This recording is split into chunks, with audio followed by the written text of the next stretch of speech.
Hi hello friends, இன்றைக்கி வெஜ்ஜில் இவ்வளோ டேஸ்டியான கிழங்கு ஃப்ரையா அப்படின்னு நீங்களே அசந்து போகிற அளவுக்கு ஒரு ரெசிபி எப்படி செய்கிறதுன்னு பார்த்துடலாமா? வாங்க.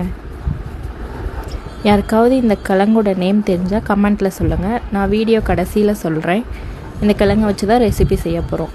இப்போ ஒரு பேனில் கட் பண்ண கிழங்கை ஆட் பண்ணி தேவையான அளவு தண்ணி சேர்த்து 1/4 டீஸ்பூன் மஞ்சள் தூள் சேர்த்து உப்பு தேவையான அளவு சேர்த்து நல்லா வேக வச்சு எடுத்துப்போம்.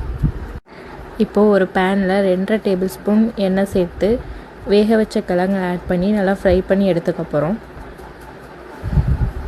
நல்லா ஃப்ரை பண்ணிவிட்டு இப்போ இந்த கிழங்குக்கு தேவையான வரமிளகாய் தூள் சேர்த்து நல்லா விரட்டி எடுத்துக்கலாம். கிழங்கு நல்லா ஃப்ரை ஆனதும் இதை தனியாக எடுத்து வச்சுட்டு அதே பேனில் கொஞ்சமாக எண்ணெய் சேர்த்து 1/4 டீஸ்பூன் 1/4 டீஸ்பூன் சோம்பு சேர்த்து பொரிஞ்சதும் ஒரு கொத்து கருவேப்பிலை ஆட் பண்ணிவிட்டு ஒரு மீடியம் சைஸ் வெங்காயத்தை கண்ணாடி பதம் வர வரைக்கும் வதக்கிக்கலாம்.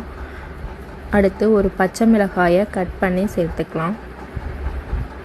இப்போ ஒரு மீடியம் சைஸ் தக்காளியில் பாதி தக்காளி ஆட் பண்ணிக்கலாம். அடுத்து தேவையான அளவு உப்பு சேர்த்து வேக வச்சு ஃப்ரை பண்ணி வச்ச கிழங்கை ஆட் பண்ணி நல்லா மிக்ஸ் பண்ணிக்கலாம். இப்போ கிழங்கு நல்லா மிக்ஸ் ஆனதும் தேவையான அளவு மசாலா சேர்த்துக்கலாம். நான் இன்றைக்கி மட்டன் மசாலா சேர்த்துருக்கேன். நீங்கள் சிக்கன் மசாலா கூட ஆட் பண்ணிக்கலாம். கடைசியாக தேங்காய் துருவல் ஆட் பண்ணி மிக்ஸ் பண்ணால் கிழங்கு ஃப்ரை ரெடி. இந்த கிழங்கோட நேம் சேப்பக்கிழங்கு.